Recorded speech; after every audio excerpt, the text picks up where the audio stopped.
જય શ્રી કૃષ્ણ. શ્રીમદ ભગવદ્ ગીતાનો પ્રથમ અધ્યાય અર્જુન વિષાદ યોગ આપણે જોઈએ છીએ. 21મો શ્લોક આપણે આવ્યા છે. ઋષિકેશમ તદા વાક્યમ ઇદમાહમ મહીપતે. અર્જુન ઉવાચ સેનયોરુભયોર્મધ્યે રથમ સ્થાપય મેચ્યુત. પ્રથમ અધ્યાયનો મુખ્ય વિષય અર્જુન વિષાદ યોગ 21મા શ્લોકથી શરૂ થાય છે. માટે આપણે 21મા શ્લોકને પહેલા આ અધ્યાયનો ટાઇટલ સમજવાની કોશિશ કરતા હતા. આ અધ્યાયનું ટાઇટલ સમજવામાં ગઈ વખત આપણે જોયું હતું કે ટાઇટલમાં મુખ્ય 3 શબ્દો છે: અર્જુન, વિષાદ અને યોગ. આપણે વિષાદને સમજવાની કોશિશ કરતા હતા, કારણ કે આ વિષાદ એટલે માનસિક સંતાપ આપણને બધાને થાય છે. પણ એ વિષાદ યોગ નથી બનતો. જો એ વિષાદને યોગ બનાવવો હોય તો વિરાગ જોઈએ. વિરાગ આવે તો જ્ઞાન નિષ્ઠા, અને જ્ઞાન નિષ્ઠા આવે તો પરમાત્મા પ્રાપ્તિ આવે.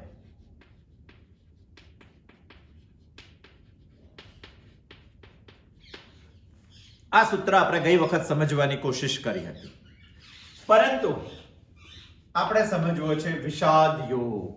વિષાદ આપણને બધાને થાય છે, પણ વિષાદ યોગ નથી બનતો કારણ કે તે વિરાગ નથી થતો.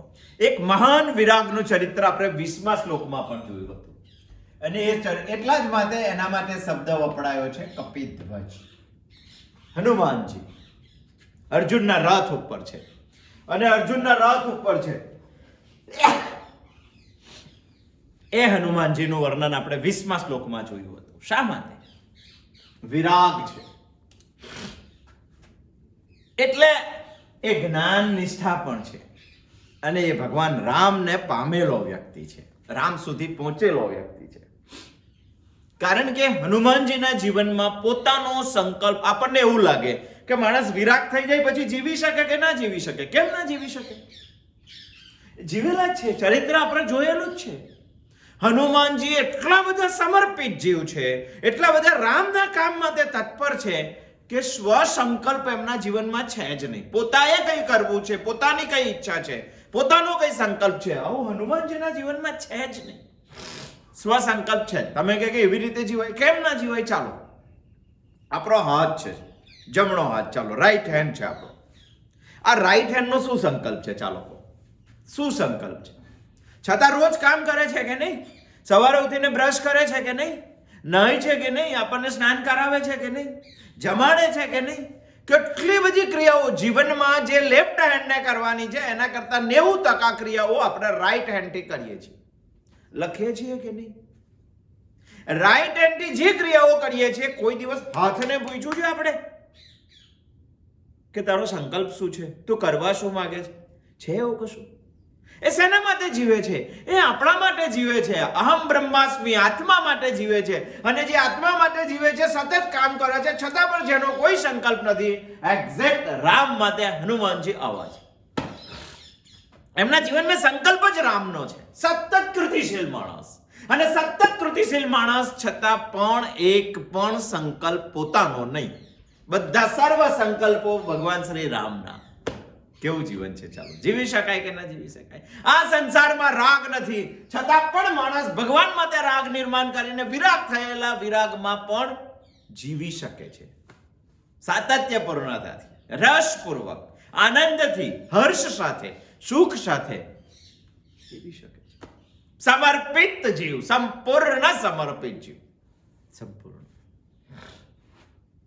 એવું કહેવાય છે કે સીતા માતા એક વખત સેઠીમાં સિંદૂર પૂરતા હતા, થોડું તેલ નાખીને સિંદૂરને ચિપકાવતા હતા. ત્યારે હનુમાનજી ત્યાં આવ્યા કે માતા આ શા માટે કરો છો? તો માતાજીએ જવાબ આપ્યો કે હું ભગવાન શ્રી રામને સમર્પિત છું, અને સમર્પિત છું એનો સિમ્બોલ છે, મારી બુદ્ધિ ભગવાનને આપી દીધેલી છે, અને સિમ્બોલિક છે સિંદૂર સમર્પિતતાનું, માટે હું સેઠીમાં સિંદૂર પૂરું છું. હનુમાનજીને એવું લાગ્યું કે ચલો હું તો આખા જીવનથી સમર્પિત છું, આખા શરીરથી સમર્પિત છું, માતા સીતાની સામે આખા શરીર ઉપર સિંદૂર ચોરીને ગયા. માતા સીતાજી પૂછવા માંડ્યા કે આવું કેમ? પૂછવા લાગ્યા કે આવું કેમ? હું સંપૂર્ણ સમર્પિત છું ભગવાન શ્રી રામને. બસ તે દિવસથી આપણે લોકો હનુમાનજીને તેલ ને સિંદૂર ચડાવીએ છીએ. પણ ચડાવવા વાળા પ્રત્યેક માણસે વિચારવું જોઈએ કે હનુમાનજીને તેલ અને સિંદૂર શા માટે? એ જ સમર્પિત જીવ છે. મારા જીવનમાંથી તસુ માત્ર પણ જો ભગવાનના કામ માટે, ભગવાન માટે હું સમર્પિત કરી શકતો હશે તો હનુમાનને તેલ ને સિંદૂર નહીં ચડાવું તો પણ ચડાવવા બરાબર છે. અને સહેજ પણ સમર્પિત નહીં કરતો હોય ને રોજ હનુમાનજીને તેલ અને સિંદૂર ચડાવીશ, કોઈ મતલબ નથી. દુલા કાગ એક કવિ થઈ ગયા અને એમને કીધું છે કે જગતમાં એવો એક જન્મ્યો રે જેને રામને ઋણી રાખ્યો. ભગવાનને પણ ઋણી રાખ્યા, ભગવાનને પણ દેવાદાર બનાવ્યા પોતાના કામ માટે, પોતાએ ભગવાનના કામ માટે. એવો એક વ્યક્તિ જગતમાં જન્મી ગયો. એનું એક જ કારણ છે અને તે કારણ છે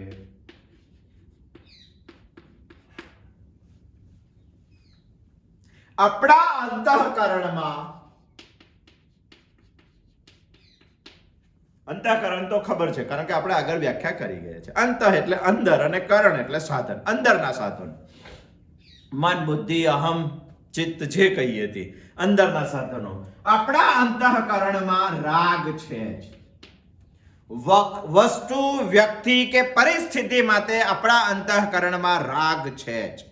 અને રાગ નામનું તત્વ આપણે ઈશ્વર માટે ઊભું કરવાનું છે, પરમાત્મા માટે ઊભું કરવાનું છે, પ્રભુ માટે ઊભું કરવાનું છે. પરંતુ આ જગ્યા અન્ય કોઈ વસ્તુ, અન્ય કોઈ વ્યક્તિ કે અન્ય કોઈ પરિસ્થિતિએ લીધેલી છે. અને આ ત્રણ જણ જો આ જગ્યા ખાલી કરે તો પછી આની અંદર, આની જગ્યાએ આ બેસે. અને આપણે ગીતાના 700 શ્લોક દરમિયાન એ જ વાત સમજવી છે કે મને ભગવાને અંદરના જે સાધનો આપેલા છે એ સાધનોમાં રાગ નામનું જે તત્વ આપેલું છે, રાગ નામનું જે કેમિકલ, શું કહેવાય, રસાયણ આપેલું છે, એ રાગ નામનું રસાયણ હું શેના માટે વાપરું છું? જો રાગ નામનું રસાયણ હું આના માટે વાપરતો હશે તો આના માટે ક્યારેય રાગ નહીં થાય. પણ મારે આના માટે રાગ કરવો છે તો આના માટે મારે વિરાગ કરવો.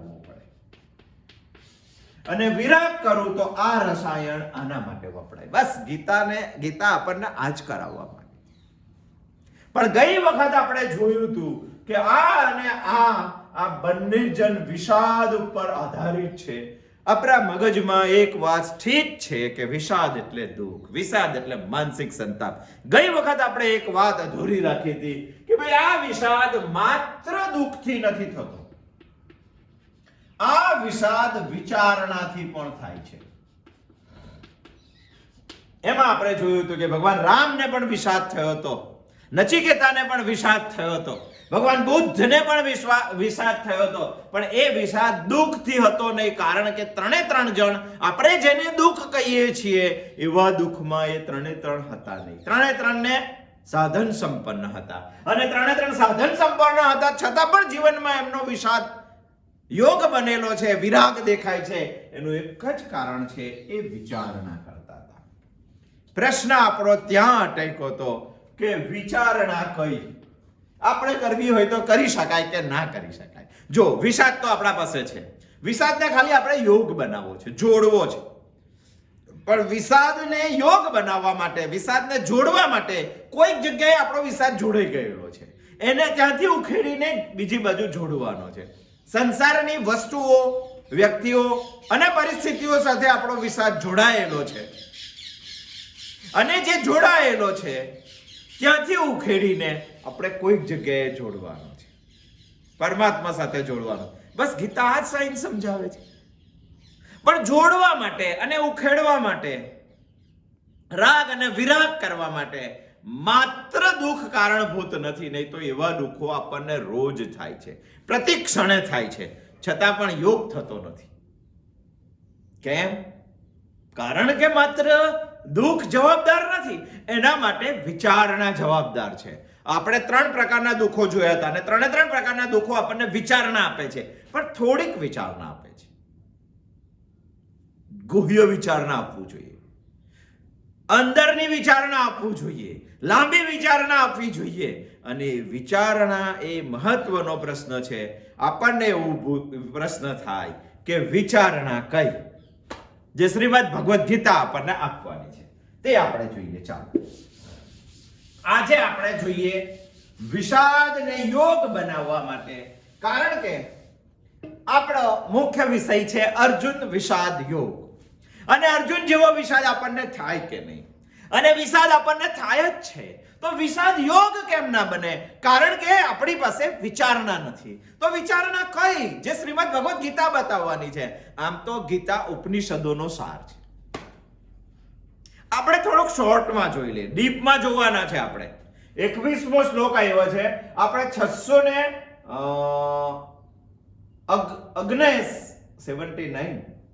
679 શ્લોક સુધી આપણે આ જ વિચારણા કરવાના છે. આપણે જોવાના છે વિષાદ યોગ કેવી રીતે બને.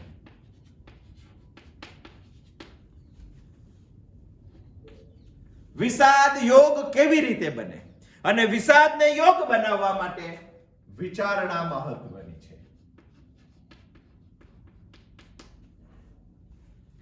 વિચારણાના બે પ્રકાર છે, અને બંને પ્રકાર આજે આપણે જોઈ લઈએ.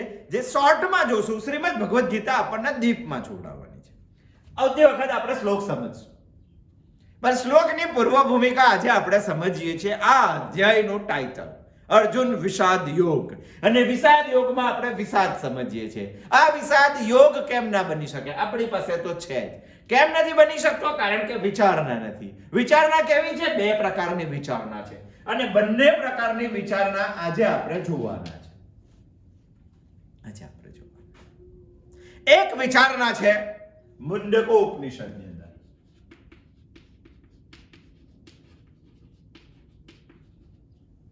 મુંડકો ઉપનિષદની અંદર, અને એક વિચારણા છે કઠો ઉપનિષદની અંદર. અને બંને વિચારણા આપણે એટલા માટે જોવાના છે કે બંને વિચારણાઓ શ્રીમદ ભગવદ્ ગીતામાં હવે પછીના શ્લોકોમાં ખૂબ જ ઊંડાણપૂર્વક આપેલી છે. ખૂબ જ ઊંડાણપૂર્વક. મુંડકો ઉપનિષદની અંદર ખંડ છે, ખંડ 2 અને મંત્ર 12. ખંડ 2 અને મંત્ર 12 ની અંદર એક વિચારણા છે. કઠો ઉપનિષદની અંદર વલ્લી છે, વલ્લી 2 અને મંત્ર 2. બે માં આ વિચારણા. તમે કહેશો કે શું વિચારણા છે? ઉપનિષદો તો આપણે ભણ્યા નથી, પણ ઉપનિષદોનો સાર જ ગીતા છે. ઉપનિષદોનો સાર ગીતા કેવી રીતે છે? આખી ગીતા બે વિચારણા ઉપર ચાલે છે. એ વિચારણાથી જો દીપપૂર્વક વિચારણા કરીએ તો આપણી પાસે વિષાદ તો છે જ, અને જો એ વિચારણા પ્રમાણે આપણે વિચારીએ તો એ વિષાદ પણ યોગ બની જાય. અને જો એ વિષાદ યોગ બની જાય તો હું પોતે, મારામાં અર્જુન છે. જો મારામાં અર્જુન છે, અને જો હું પોતે અર્જુન બનું તો તાકાત નથી વિશ્વને ચલાવવા વાળી શક્તિને મારું સારથ્ય કરવાની. છૂટ એ નથી, કોઈ રસ્તો નથી. બીજો એક સારથી બને, અને એ સારથી બને પછી તમારો રથ કેવો ચાલે તે જુઓ. આપણે વિચારીએ છીએ એ વિચારણા. શું છે મુંડકો ઉપનિષદની અંદર વિચારણા? લોક્યતે આલોક્યતે ઇતિ લોકઃ. કઈ વિચારણા છે? મુંડકો ઉપનિષદ આપણને એક એવો વિશિષ્ટ વિચાર આપે છે, જે વિચારની અંદરથી વિચાર કરીને શ્રીમદ ભગવદ્ ગીતા સમજવામાં આપણને ખૂબ જ આસાન પડશે. ખૂબ જ. અને એ જ વિચાર એક જુદી રીતે શ્રીમદ ભગવદ્ ગીતાએ આપણને પચે એ રીતે એ વિચાર આપણને આપ્યો છે. પરીક્ષ લોકાન કર્મચિતાન બ્રાહ્મણ. આ છે એનો ખંડ બીજાનો મંત્ર 12.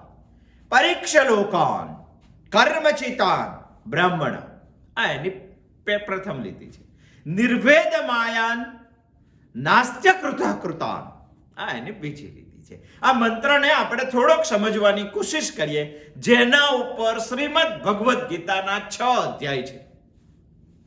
એ જ છે કર્મયોગ. 6 અધ્યાય છે. સમજીએ આપણે આ વિચાર.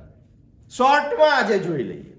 પછી આપણે દીપમાં જોશું. આવતી વખત આપણે 21મા શ્લોકના શબ્દો સમજશું અને એ શબ્દ પ્રમાણે 21મા શ્લોકને સમજવાની કોશિશ કરશું.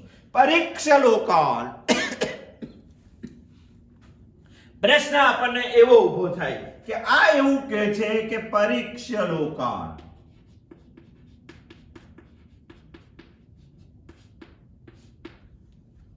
શું કહેવા માંગે છે? પરીક્ષ લોકાન. આ તો આપણને સમજાઈ જાય, પણ આ શું સમજાઈ જાય? પરીક્ષ લોકાન એટલે પરીક્ષા કરવી. લોકાન એટલે શું? લોકોની પરીક્ષા કરવી એવું છે? આ કેવો છે, ફલાણો કેવો છે, ઢીકણો કેવો છે, એવું છે? ના. લોક્યતે આલોક્યતે ઇતિ લોકાન. જે જોઈ શકાય છે, જે જોવામાં આવે છે તે લોક કહેવાય છે. આપણે કહીએ છીએ ને કે આલોક. અરે આલોકનો અર્થ જ સંસ્કૃતમાં એવો થાય છે કે જેને આપણે જોઈ શકીએ છીએ. લોક્યતે આલોક્યતે ઇતિ લોકાન. પરીક્ષ લોકાન. પરીક્ષા તો આપણે સમજાય કે પરીક્ષણ કરવું જોઈએ, વિચારવું જોઈએ એના માટે. પણ લોકાન, લોકાન શું છે? જે જોઈ શકાય છે તે. તમે એવું કહો છો કે જગતમાં બધું જોઈ શકાય છે. ના, બધું જોઈ શકાતું નથી. તમારા જે નસીબમાં હોય ને તે જ જોઈ શકાય છે. તમે કહેશો કે નસીબમાં કેવી રીતે આવ્યું? અરે કર્મનું ફળ જે તમારું ભેગું થયું છે, જે તમારી ડિપોઝિટ છે, એ જ તમારું નસીબ છે. લોક્યતે આલોક્યતે ઇતિ લોકાન. આ જગતમાં જે દેખાય છે તે બધું આપણા નસીબમાં હોય તો જ દેખાય છે. નસીબ ક્યાંથી આવ્યું? કર્મનું ફળ આપણું ડિપોઝિટ થયું. અહીંયા શબ્દ શું આવ્યો? કર્મ અને કર્મફળ. લોકાન, પરીક્ષ લોકાન. શું થયું? પરીક્ષા કરો. શેની? કર્મ અને કર્મફળની. લોકાનનો અર્થ આપણે કર્યો જે દેખાય છે તે. કયું દેખાય છે? જો તમારા નસીબમાં દુર્જનો વચ્ચે રહેવાનું હોય તો તમે જ્યાં નજર નાખો ત્યાં ખરાબ માણસો તમને દેખાય. જો તમારા નસીબમાં સજ્જનો માણસો રહેવાનું હોય, આ દુનિયામાં તો બધું બહુ છે. સાયન્સ ક્યાં સુધી પહોંચ્યું છે ખબર છે? તમે મૃત્યુ પામો ત્યારે તમને એવું લાગે કે મારો તો આ જ ઘરમાં આ લોકોની વચ્ચે જન્મ થાય તો સારો. એવું હોતું નથી. હજુ ભગવાને કેટલી પૃથ્વી નિર્માણ કરીને તે આપણા મગજના બહારની વાત છે. હજુ તો વૈજ્ઞાનિકો જેને વેદોક્ત ગણતરી પ્રમાણે ગણતરી કરે છે તો એવું વિચારી શકે છે કે બ્રહ્માંડમાં 45,000 પૃથ્વીઓ છે, અનંત પૃથ્વીઓ છે. આવું મનુષ્ય જીવન બીજા હોઈ પણ શકે છે. હું ક્યાં આવવાનો તે નક્કી નથી, અહીંયા જ આવવાનો તે પણ નક્કી નથી. ગીતા કહે કે આવવાનું નક્કી છે અને આટા ફેરામાંથી બહાર નીકળવાનું હજુ તો આપણે અહીંના જ દુઃખો જોયા છે, બીજી પૃથ્વીઓના દુઃખો તો જોયા જ નથી. આવવાનું નક્કી છે. તમારા કર્મ ફળની અંદર જે બંદોર હશે એ પ્રમાણે જ તમને જગત પણ દેખાશે. આ જગતમાં તો વિવિધ પ્રકારનું ભગવાને બનાવેલું છે અને જે વિવિધ પ્રકારનું બનાવેલું છે એ બધું આપણને દેખાતું નથી. આપણા નસીબમાં, આપણા કર્મ ફળમાં જે દેખાવાનું નક્કી કરેલું છે એટલું જ આપણને દેખાય છે. એટલા જ લોકો પણ આપણને મળે છે, એટલી જ વસ્તુઓ પણ આપણને મળે છે અને એટલી જ પરિસ્થિતિઓ પણ આપણને મળે છે. લોકાનનો અર્થ થાય છે કર્મ ફળ. પરીક્ષ લોકાન. પરીક્ષ લોકાન. કર્મચિતાન. કર્મ અને કર્મ ફળનો માણસે વિચાર કરવો જોઈએ એવું મુંડક્ય ઉપનિષદના બીજા ખંડનો 12મો મંત્ર એવું કહે છે.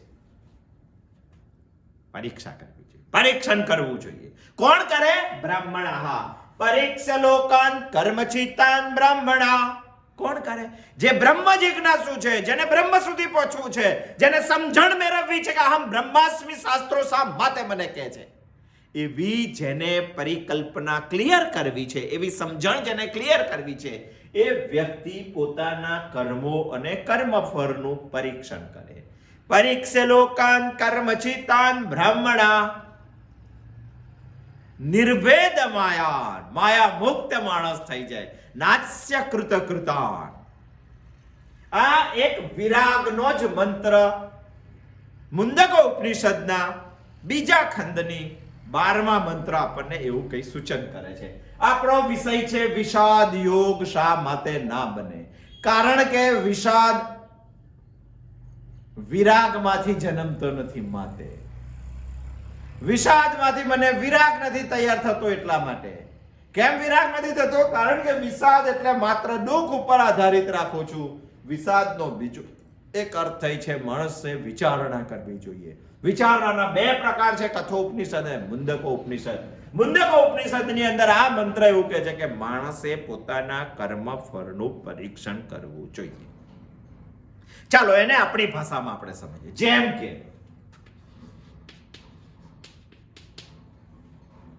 મુંડકો ઉપનિષદે આપણને એવું કીધું કે તમે કર્મ ફળનું પરીક્ષણ કરો. ચાલો કર્મ અને કર્મ ફળનું પરીક્ષણ કરો. ચાલો શું પરીક્ષણ કરીએ?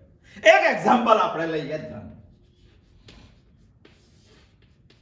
જેના માટે 90% દુનિયા જીવે છે. 90% કોઈ પણ માણસની દોડધામ જુઓ તો પૈસા માટેની દોડધામ છે. કારણ કે એ મગજમાં એવું સમજે છે કે પૈસા વિશ્વમાં મને સર્વસ્વ સુખ આપશે, પૈસાથી મને બધું જ મળશે. એ ભ્રમણા છે તેની, એ જ માયા છે તેની. પૈસા, ચાલો તમે ધન કમાયા કે નહીં? કમાયા.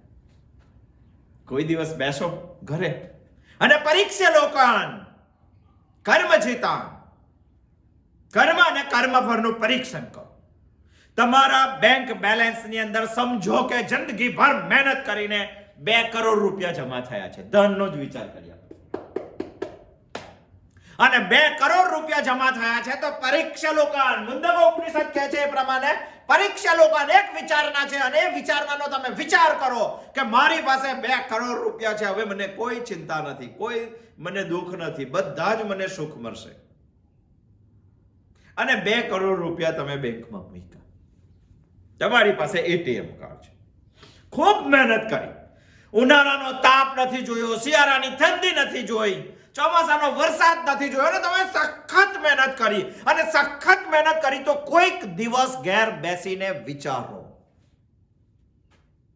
કે અમારી સખત મહેનતનું પરિણામ છે 2 કરોડ. તમે કરેલા કર્મો વિચારો.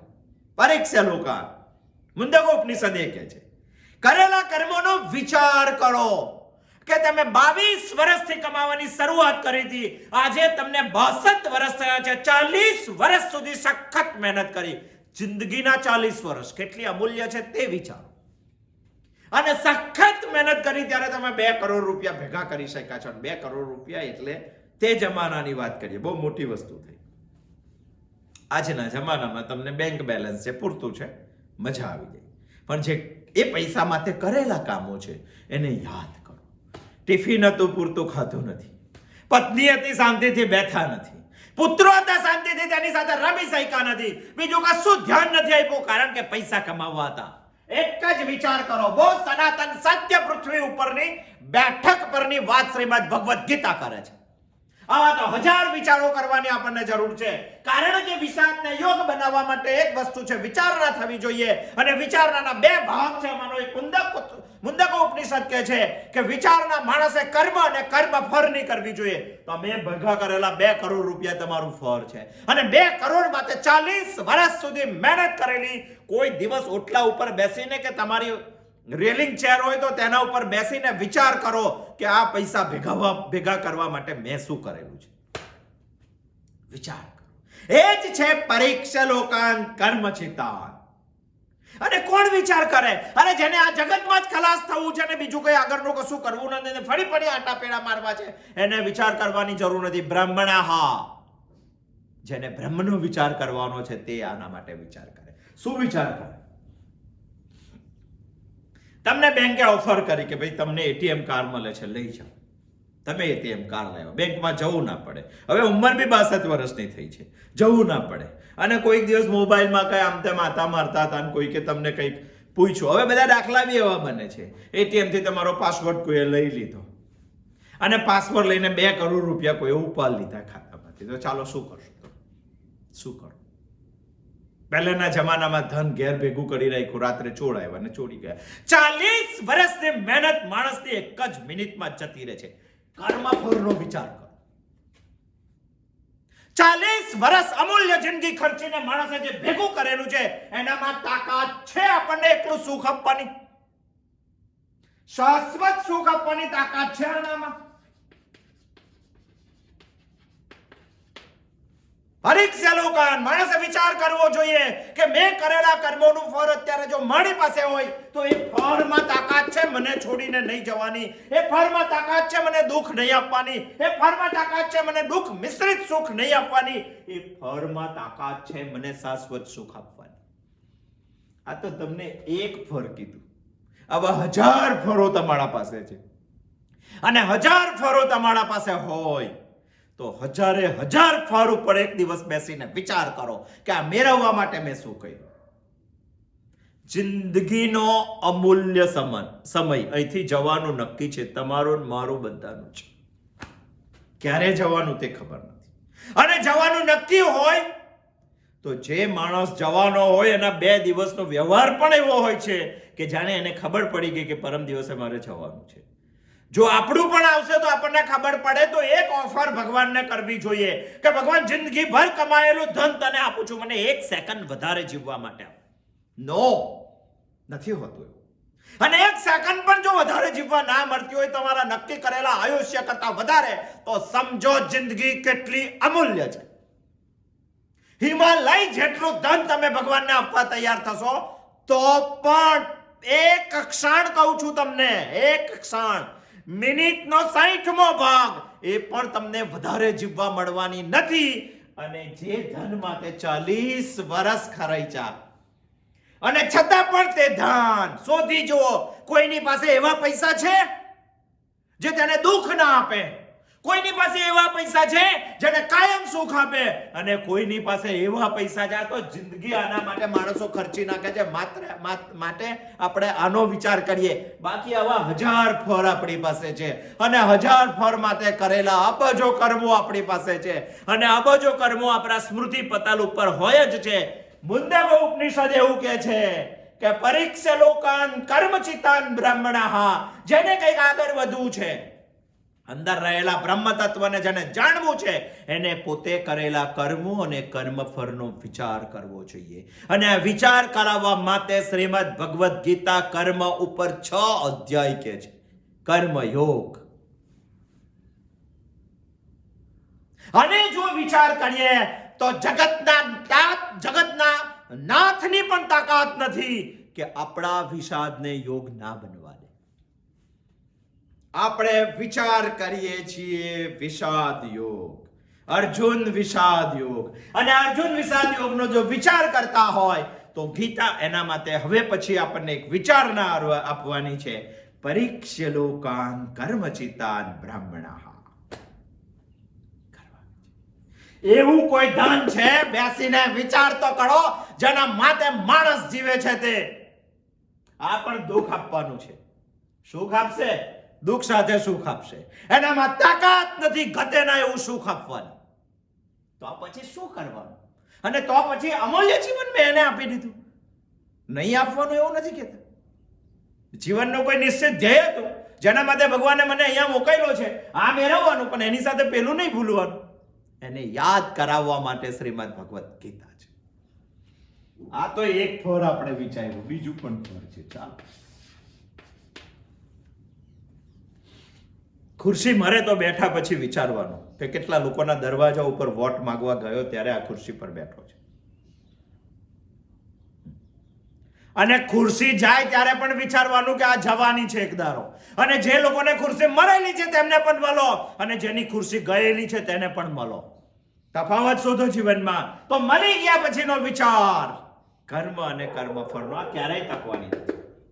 લોકો 1000 લોકો સલામ ભણે તો યાદ કરો, તારા કોઈ કર્તૃત્વને સલામ નથી, તારી ખુરશીને સલામ છે. ગાંડા, એકાદ વખત તો ઉતરીને જો. કર્મચિતાન પરીક્ષા લોકાન. ચાલો એક સિમ્પલ વાત કરીએ. કરે છે કે નહીં? યોજ સવારે ઉઠીને જીમમાં માણસ જાય છે. ભરૂચમાં દોડીએ તો જીમમાં જાય છે, ગામડાઓમાં દોડીએ તો વ્યાયામ સારામાં જાય. જીમ કે છે ને લોકો, એટલે જીમ શા માટે? કે બરાબર શરીર દેખાવું જોઈએ, પેટ અંદર હોવું જોઈએ, કમ્પ્લીટ હોવું જોઈએ. ક્યાં સુધી સાથ આપશે ચાલતાને શરીર? બીમાર પડશે કે નહીં?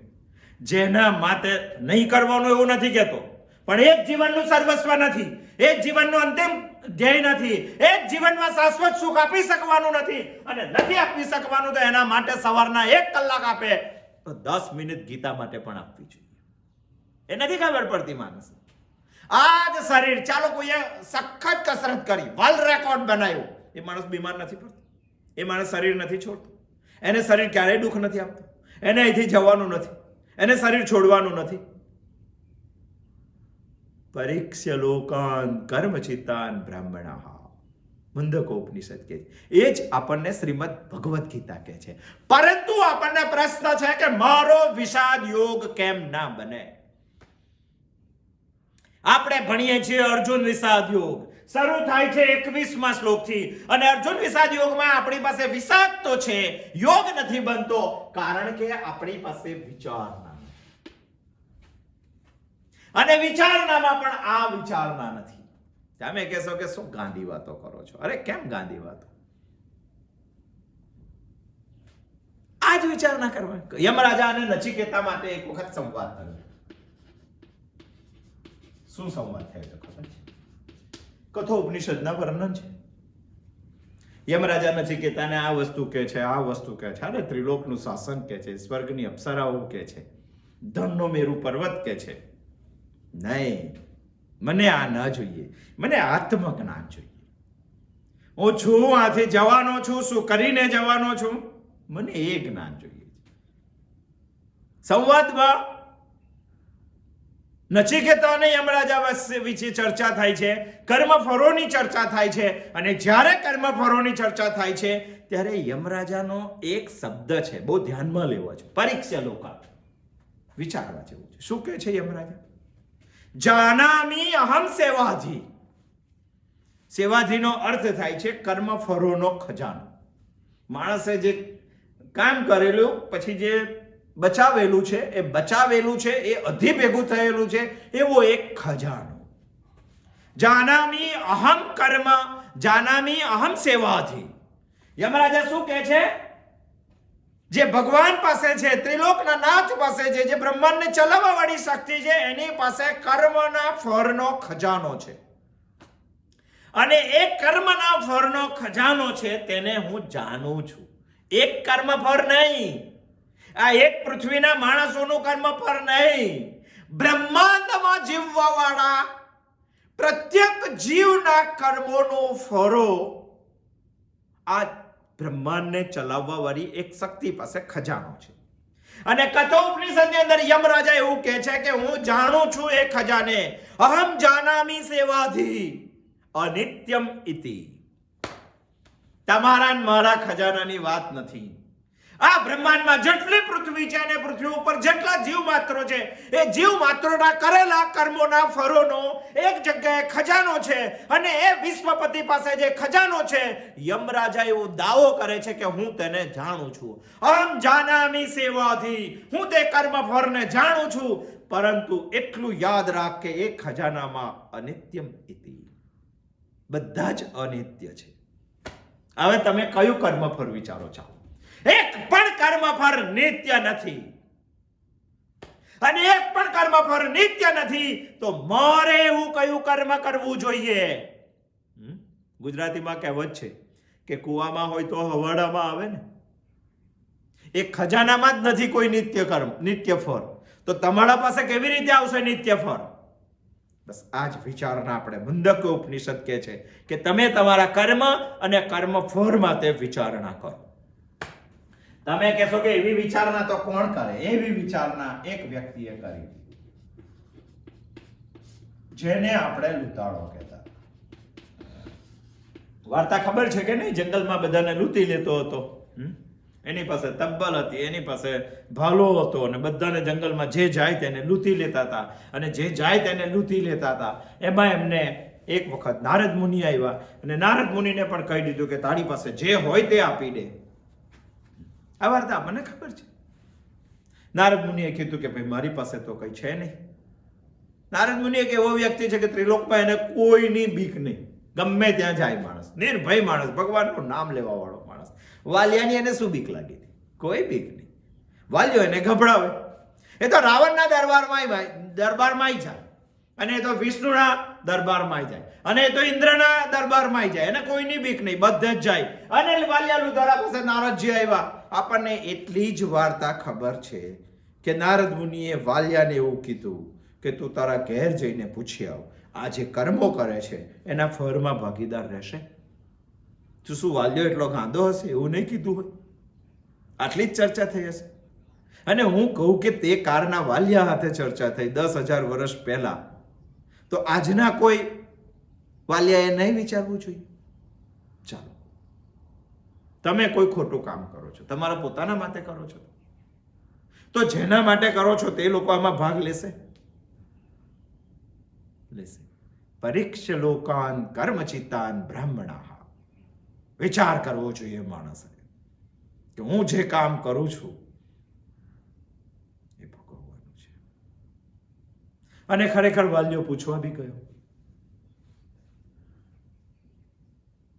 એ આપણને ખબર છે. એના છોકરા બૈરી બધાએ ના પાડી. અરે શાસ્ત્રોએ એના જવાબને નોંધી રાખેલો છે, અને નોંધી રાખીને વાલિયાને જવાબ આપેલો છે. એ જવાબ પરીક્ષા લોકાન આપણે બધા જ લોકોએ વિચારવો જોઈએ, અને વિચારણા કરવા માટે શ્રીમદ ભગવદ ગીતા છે. અને જો વિચારણા નહીં કરીએ તો તને રોજ 1000 વખત જન્મવા વાળો વિષાદ બી યોગ નહીં બની શકે. એના માટે પ્રથમ અધ્યાય છે અર્જુન વિષાદ યોગ. શું કીધું વાલિયાના કુટુંબીઓએ? જવાબ શું આપ્યો ખબર છે? એ જે જવાબ આપ્યો તે, પણ નારદજીએ વાલિયાને સમજાવ્યું કે તારા ઘરવાળા આવું કહેવા માંગે છે, તું સમજ. અને એ લુતારો જો ઋષિ બની શકતો હોય તો આજનો સજ્જન માણસ ભગવાનનો માણસ કેમ ના બની શકે ભાઈ? શા માટે ન બની શકે? એનું એક જ કારણ છે શ્રીમદ ભગવદ ગીતા. અને માણસ એવું સમજીને મૂકી દે છે કે હિન્દુ ધર્મના લોકો માટે ભગવાને કીધેલું ગીત છે, અને એ શ્રીમદ ભગવદ ગીતા છે. આ પૃથ્વીમાં નહીં, પણ જે પૃથ્વીમાં મનુષ્ય જન્મ ચરિતાર્થ થયેલો છે પ્રત્યેક માનવ માટે કીધેલું સાયન્સ છે શ્રીમદ ભગવદ ગીતા. માણસે નોંધી રાખવું જોઈએ. આટલું સમજીને બાજુ ઉપર મૂકી દેવા વાળી ગીતા નથી. એ ગીતા સમજવી જોઈએ. અને એ ગીતા પણ એ નારદ મુનિ વાલિયાને એવું કહે છે, સ્વયં કર્મ કરોતિ આત્મા. દરેક માણસ પોતાની જાતે જ કર્મ કરે છે. સ્વયં કર્મ કરોતિ આત્મા સ્વયં તત્ફલમસ્નુતે. એનું ફળ પણ એને જ ભોગવવાનું છે. સ્વયં ભ્રમતિ સંસારે. આ સંસારમાં પણ તે પોતાની જાતે જ ફળે છે. જ્યાં જવાનું છે ત્યાં સ્વયં કર્મ કરોતિ આત્મા. જે કર્મ આત્માએ કરેલું છે એ ફળ સ્વયં તત્ફલમસ્નુતે. તે ફળ પણ તે જાતે જ ભોગવે છે. મેં કરેલું કામ બીજો કોઈ ભોગવશે એ વાત છોડી દો. સ્વયં ભ્રમતિ સંસારે સ્વયં તસ્માદ વિમુચ્યતે. આ જીવાત્મા સ્વયં સંસારની અંદર ફળે છે, અને મુક્ત થવા માટે પણ માણસે જાતે મહેનત કરવી પડશે. બીજો કોઈ જગતમાં રસ્તો નથી. ઉદ્ધરેત આત્માનમ આત્માનમ ઔષાદય. ગીતા આપણને સમજાવવાની છે. વાલિયાના ફેમિલીઓએ જવાબ આપી દીધો, અને નારદ મુનિ તેને સમજાવી દીધું કે તારું કરેલું કર્મ તારે જ ભોગવવાનું છે. તું જાતે જ આ સંસારમાં તારા કર્મ ફળનું બેલેન્સ ઊભું કરીને ફરે છે, અને આ સંસારની અંદરથી મુક્ત થવા માટે પણ તારે જાતે જ મહેનત કરવી પડશે. સ્વયં તસ્માદ વિમોચ્યતે. અને આ મગજમાં લાગ્યા પછી વાલિયો ઋષિ બની જાય છે. વિચારણા. મુંડક ઉપનિષદ કહે છે કર્મ અને કર્મ ફળની વિચારણા. માત્ર આપણા જ કર્મ અને આપણા કર્મ ફળની વિચારણા નહીં, અન્યને જોઈને પણ માણસનો વિષાદ યોગ બની શકે છે.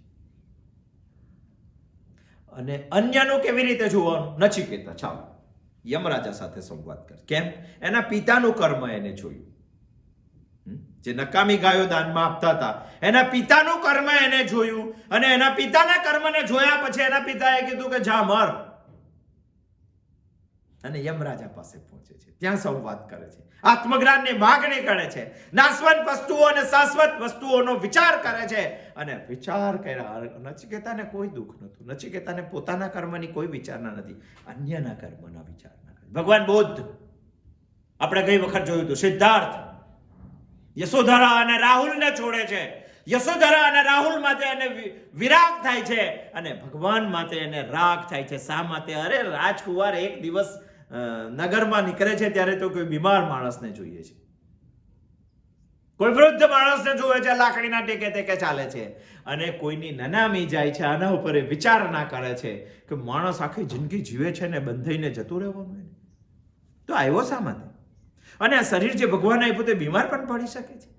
આ શરીર જે ભગવાન આપ્યું તે આવું નથી રહેવાનું, લાકડીના ટેકે ચાલવા વાળું થવાનું છે. અને જો આવું જ થવાનું હોય તો ભગવાને કોઈ વિશેષ કામ કરવા માટે આપ્યો છે અને આવા કરતા બહાર નીકળવાનો મારે કોઈ રસ્તો શોધવો જોઈએ. ભગવાન બુદ્ધ, ગૌતમ બુદ્ધ બીજાનો વિચાર કરીને વિષાદને યોગ બનાવે છે.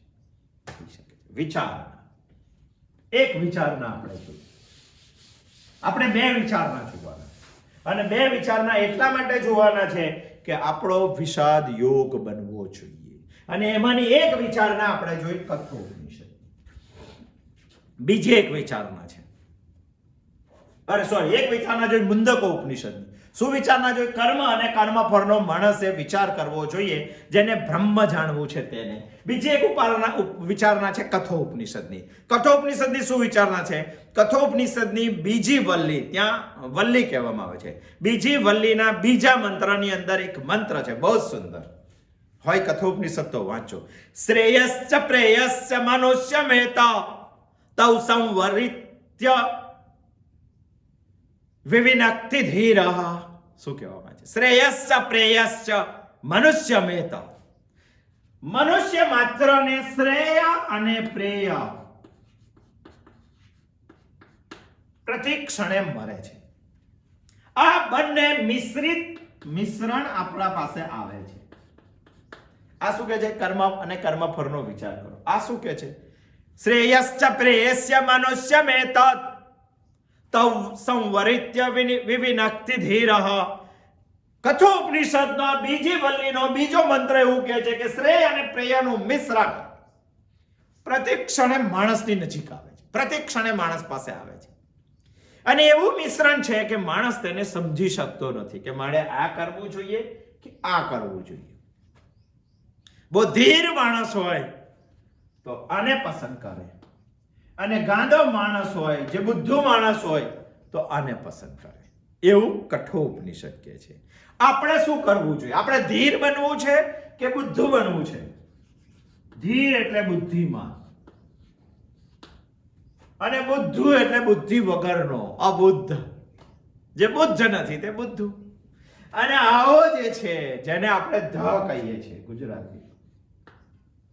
કયો ધ? તો ધ માટે ધજાનો ધ તો પછી આવ્યો, પહેલો ધબુનો ધ હતો. કયું ધબુ?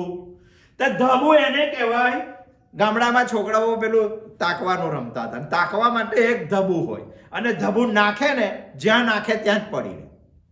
બીજો કોઈ આવીને એને ઉઠાવે ના ત્યાં સુધી તે ત્યાં જ હોય. એને ધ કહેવાય. જાતે કશું ના ચાલે. ધ લોકો જે છે તે પ્રેય પસંદ કરે, અને ધીર લોકો છે તે શ્રેય પસંદ કરે. હું નથી કહેતો, મને ફોન ના કરશો. આ તો કઠોપનિષદ કે છે. અને હવે પછી આપણને ગીતા કહેવાની છે. કેમ આવું થાય છે? કારણ કે આ બેનું એવું મિશ્રણ હોય છે કે સામાન્ય માણસ તેને સમજી શકતો નથી. તેની પાસે વિવેક બુદ્ધિ જોઈએ. આપણે થોડું આજે શ્રેય અને પ્રિયને સમજવાનો પ્રયત્ન કરીએ. 5 મિનિટ છે હજુ આપણી પાસે, અને 5 મિનિટ છે માટે બીજી વિચારણા, પ્રેય અને શ્રેય. મારા વિષાદને યોગ બનવા માટે આ એક વિચારણા ખૂબ જરૂરી છે. મારી સામે મિશ્રણ થઈને આવવાવાળા બંને વાતોને મારે સમજવી જોઈએ, અને સમજવી જોઈએ એટલે આપણે એનો વિચાર કરીએ છીએ. આ ખૂબ જ આકર્ષક હોય છે. આ ક્ષણિક સુખ આપે છે.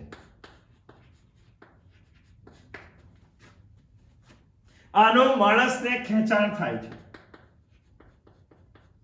અને ખેંચાણ થાય છે માટે માણસને આ જ શ્રેષ્ઠ લાગે છે. પ્રેમ બહુ સુંદર વિચાર છે, અને બહુ સુંદર વિચાર છે માટે માણસે વિચારવું જોઈએ. આ આકર્ષક છે, આ ગમતું નથી એવું હોય છે.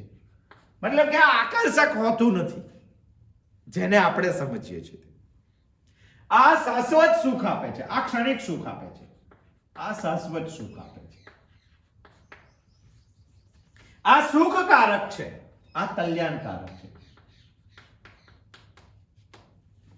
તમે કહેશો કે શું ગોળ ગોળ વાત કરો છો, તો ગોળ ગોળ વાત ના કરતા તો ક્લિયર કરીએ આપણે. ચાલો આ એક મુદ્દો સમજાયો, શ્રેય અને પ્રેયનો.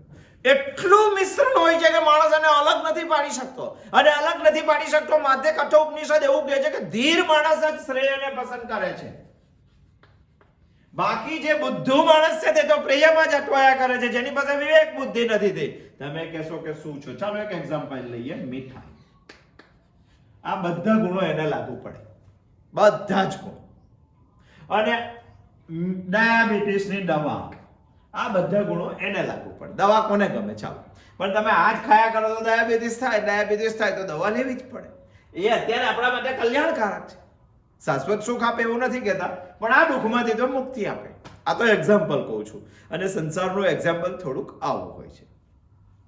જો એ દ્રષ્ટિથી જોઈએ તો ઘર, પ્રતિષ્ઠા માટે કરેલા કામો,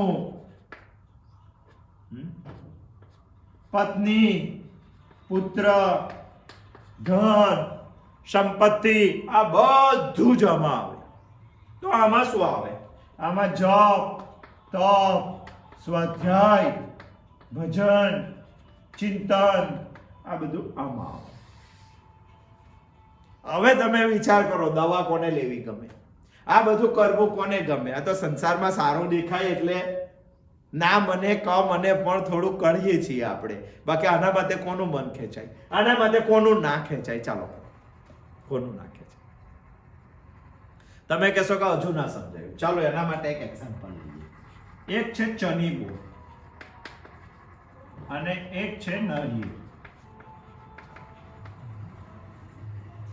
ચીની બોર નથી, હા, ચીની બોર નથી, ચની બોર છે. અને એક છે નારિયેળ. ચાલો આનો દેખાવ કેવો હોય? અરે લાલ ચટાક ને એવું ચમકતું હોય, અને હમણાં તેલ લગાવીને મૂક્યું એવું લાગે. આપણે ખાવાનું મન થાય કે ના? અને નારિયેળ મૂકેલ. ચાલો ચની બોર ને નારિયેળ બે આજુબાજુ મૂકેલું છે, આપણને ગમે કે ના ગમે? ખાટું મીઠું એટલું મસ્ત હોય, એટલું ચમકતું હોય, આ તરત ગમે. નારિયેળ કોઈને તરત ઉઠાઈ લેવાનું મન થાય? પ્રયોગ કરી જુઓ. એક ચની બોરનો ટોપલો મૂક્યો ને એક નારિયેળનો ટોપલો મૂક્યો, અને 100 માણસોને ત્યાંથી પસાર. 90 લોકો ચની બોર ઉઠાવશે. શા માટે ઉઠાવશે? આકર્ષક છે, એનું ખેંચાણ રહે છે. આ તો લગર વગર રીછડે પીછડે બાલ હોય આના તો, અને કોણ ઉઠાવે? કોઈ ન ઉઠાવે. અને એટલા જ માટે આ પ્રેય છે, આ શ્રેય છે. શ્રેય છે, સમજવાની કોશિશ કરો. શા માટે? આ પ્રાપ્ત કરવું સહેલું છે. આ આના કરતા થોડું અઘરું છે. કે એક બાજુ ચની બોરની નાની બોરડી છે અને એક બાજુ નારિયેળી છે. તમે ત્યાં રહીને પસાર થાવ તો તમને શું લેવાનું ગમે? ગમે પહેલું ચની બોર. પણ તમે એવું વિચારો કે નારિયેળ લઈ લો? અરે બંને અઘરું છે. ચની બોર તો આમ જ તોડ લેવાનું, ઊંચાઈ નહીં જવાનું, થોડું વાંકા વળવું પડે. ચની બોર તૂટી જાય તરત. અને નારિયેળને લેવા માટે ઓહો, પથ્થરથી તો પડે ના, લાકડાથી તો પડે ના, કારણ કે નાળિયેર એટલું ઊંચું હોય. પહેલા તો તમને ઉપર ચડતા આવડવું જોઈએ. ઉપર ચડી ગયા પછી બી નાળિયેર તોડતા આવડવું જોઈએ. નાળિયેર તૂટી ગયા પછી બી નીચે ઉતરતા આવડવું જોઈએ. નાળિયેર લઈને બહુ અઘરી કરાવો છે બધી. અને આ મેળવવું અઘરું છે, આ મેળવવું સહેલું છે, પણ એટલું બધું સહેલું નથી. આના કરતા તો સહેલું છે, પણ આ કઈ એટલું બધું સહેલું નથી. બોર તોડવા જાવ ને તો ભગવાને બોરડીને વાંકા કાંટા આપેલા છે. સીધા કાંટા હોય તો વાગીને નીકળી જાય, પણ તમે બોર તોડીને પાછા નીકળો ને જો એકાદ કાંટો ભેરાઈ ગયો અને ચારે બાજુથી 3 કાંટા ભેરવાઈ ગયા તો કાઢવાના બહુ મુશ્કેલ પડે. અઘરું છે, પણ એના કરતા આ વધારે અઘરું છે અને આના કરતા આ સહેલું છે. સમજવાનું માણસે, વિચાર કરવાનો કે શ્રેય કોને કહેવાય ને પ્રિય કોને કહેવાય. એના કરતા તો આ સહેલું છે. અચ્છા, આમાંથી સુખ સરળતાથી મળે છે. આમાં સરળતા નથી. આ તો તમને એક્ઝામ્પલ આપ્યું છે પ્રેય અને શ્રેય સમજાવવા માટે. સમજો કે ચની બોરમાંથી સૂપ કેટલું સહેલું મળે. તમે નાળિયેર ખાવું છે, ચની બોર ખાવું છે, શું ખાવ તમે? અને ચની બોર તો 2-4 મોંમાં નાખ્યા નથી કે ખટ્ટું મીઠું મોં થયું નથી. નાળિયેર તો તમારે છોલવું પડે ને, એમ કોઈ પણ હથિયાર વગર તો છોલાય ના. સમજો કે છોલી કાઢ્યું તો પાછી અંદરથી કાચલી નીકળે, પાછું ફોડવું પડે. ફોડો તો અંદરથી કોપડું ના અલગ પડે, કોપડું અલગ કરવું પડે અને પછી ખવાય. આમાં છે એવી મહેનત, સરળતાથી સુખ મળી જાય. આમાં થોડુંક વાર લાગે, અઘરું છે. અને અઘરું છે એટલે માણસ આને જલ્દી પસંદ કરતો નથી. ગીતા એવું કહે છે કે આ જ શ્રેષ્ઠ છે, પણ આ બે ભેગા એવા આવે છે કે ભલ ભલા થાપ ખાઈ જાય છે. અને ભલ ભલામાં આપણે ના આવીએ માટે શ્રીમદ ભગવદ્ ગીતા હવે પછીના 679 શ્લોક આપણને કહેવાની છે. 679 માનો આ પ્રથમ શ્લોક છે. આપણને એટલે કહેવાની છે કે તું ધીર બન, તારી પાસે વિવેક બુદ્ધિ હોવી જોઈએ. આનાથી તૃપ્તિ ના મળે, આનાથી મળે. તમને બહુ જ ભૂખ લાગી છે, તમને કોઈ એવું કહે કે એક ચની બોર છે ને એક નાળિયેર છે, શું લેવું? ચાલ બેમાંથી એક ખાવાનું. તમે શું ખાશો? ચની બોરમાંથી કે એટલી બધી, એક ચની બોર પોણા ભાગનો તો થળિયો આવે, એમાં એકલું છોડું જ આવે ઉપર, છતાં દેખાય એવું કે એને જ તમે ઉઠાવી લો. પણ એને જ તમે ઉઠાવી લો, પણ એના માટે ક્ષણિક સુખ છે, એના માટે તૃપ્તિ એટલી બધી નથી. નાળિયેર ખાવ તો 500 ચની બોરની તૃપ્તિ એકલું આપી દે, પણ પસંદ કરાય આપણાથી? અચ્છા, આનામાં એક બીજું છે કે આ શરૂઆતમાં સુખ આપે અને અંતે દુઃખ આપે. આ ઉલટું છે. ચની બોર શરૂઆતમાં સારું લાગે, પણ જ્યારે દાંતમાં તમે બહુ મજબૂતપણે ખાવા જાઓ ને ઠળિયો વાગે ત્યારે દાઢ દુખી જાય આપણી, દુખી જાય. ચાલો સમજો ખબર નથી આપણને કે એમાં થળિયો આવે છે. શરૂઆતમાં સુખ આપે પણ અંતે દુઃખ આપે. આ જગતનો ભગવાને બનાવેલો પ્રત્યેક વિષય પરમાત્મા સિવાયનો શરૂઆતમાં સુખ આપે પછી દુઃખ આપે. ઘેર જઈને અભ્યાસ કરજો આજના ચિંતનનો એક અઠવાડિયું કે તમારી પાસે એવી કોઈ વસ્તુ, વ્યક્તિ કે પરિસ્થિતિ છે જે તમને કાયમ જ સુખ આપે? હમણાં સુખ આપશે પણ ક્યારેક તો દુઃખ આપશે ને આપશે જ. કાં તો એવું સુખ આપશે જેમાં દુઃખ ભેગું છે. સુખ આપવાની આ શરૂઆતમાં દુઃખ આપશે. કોને ચિંતન કરવું? આ બાપરે 45 મિનિટ, કોઈ વાર તો 50 મિનિટ બી થઈ જાય, કોણ સાંભળે એમને? દુઃખ આપે શરૂઆત. નાળિયેરના છોડા જોવાની, નાળિયેરની કાટલી જોવાની, કોપડું છૂટું ના પડે, દુઃખ લાગે. પણ કોપડું મળ્યા પછી સુખ આપે. શરૂઆતમાં સુખ આપે પછી દુઃખ આપે. આપણામાં શ્રેય અને પ્રેય બંને સમજવાની ક્ષમતા ભગવાને આપેલી છે અને બંને આપણે સમજવા જોઈએ. એક એક્ઝામ્પલ, ખાલી સવારે તમારી આંખ ખુલે, ચાલો તમે એવું નક્કી કરીને સૂઈ જાઓ કે કાલે સવારે 4:30 વાગે ઉઠવું છે, વાંચવું છે થોડું ગીતાને, અભ્યાસ કરવો છે, ભગવાનમાં ધ્યાન કરવું છે, ભગવાનને યાદ કરવો છે. અને 4:30 વાગે ઉઠીને પછી મારે આકાશમાં ચંદ્રને જોવો છે કે ભગવાન કેવો ચંદ્ર, કોઈ નમસ્કાર નથી કરતું તોય ચાલે છે. આવું મળે કશું કરવું છે, ચાલો એવું નક્કી કરીને સૂઈ જાઓ. તમારું શ્રેયકર મન છે ને તે એવું કહેશે કે સવારે વહેલા ઉઠવું જોઈએ. પ્રેયકર મન છે તે એવું કહે છે કે આટલું બધું વહેલું, બહુ અંધારું છે, કશું દેખાતું નથી, થોડી વાર સૂઈ જાઓ. શ્રેયકર મન એવું કહે છે કે ઉઠને હવે, આ સવાર બીજી વાર નહીં આવે. પ્રેયકર મન એવું કહે છે કે હવે જે 4:30 કરવાનું તે 7 વાગે કરશું યાર, પણ આટલી બધી ઠંડીમાં આટલું વહેલું ના થાય. તમને શ્રેયકર સુવડાવે છે, પ્રેયકર સુવડાવે છે, શ્રેયકર ઉઠાડે છે અને બંને વિચારો મગજમાં ચાલે છે. એટલું બધું મિશ્રણ છે કે જેને પકડી શકાતું નથી અને પકડી શકાતું નથી. માટે શ્રીમદ ભગવદ્ ગીતા આપણને એવું કહે છે, અર્જુન પણ ભગવાનને એવું કહે છે કે ભગવાન મને શ્રેયકર વાત કર, અને ગીતા આપણને શ્રેયકર વાત કહે છે. અહીંયા આ વિષયને છેડવા માટે આજનો આપણો વિષય છે અર્જુન વિષાદ યોગ. આપણે આ બનવું છે, આપણે આ બનવું છે તો આપણી પાસે આ છે, પરંતુ આપણી પાસે આ ડાઉટફુલ છે. વિષાદ આપણો યોગ થઈ શકતો નથી. જો વિષાદને યોગ બનાવવો હોય તો વિચારણા જોઈએ. વિચારણાથી શું થાય? વિચારણાથી વિરાગ પણ થાય અને રાગ પણ થાય. જેનામાં તે રાગ છે તેનામાં તે વિરાગ થાય, અને જેનામાં તે વિરાગ છે તેનામાં તે રાગ થાય. સંસારમાં તે આપણને રાગ છે, ભગવાન માટે આપણને વિરાગ છે. તો સંસાર માટે આપણને વિરાગ થાય અને ભગવાન માટે આપણને રાગ થાય. આવું કરવું હોય તો વિચારણા જોઈએ. અને વિચારણા બે છે, મુંડકો ઉપનિષદ અને કઠોપનિષદ. અને બંને વિચારણા શ્રીમદ ભગવદ્ ગીતાએ ઓથેન્ટિક કરીને પોતાના બાકીના અધ્યાયમાં બંનેનું ખૂબ જ ડિટેલમાં વર્ણન કરેલું છે. આ વિચારણા છે કે કર્મ અને કર્મફળ તમે પણ વિચારો.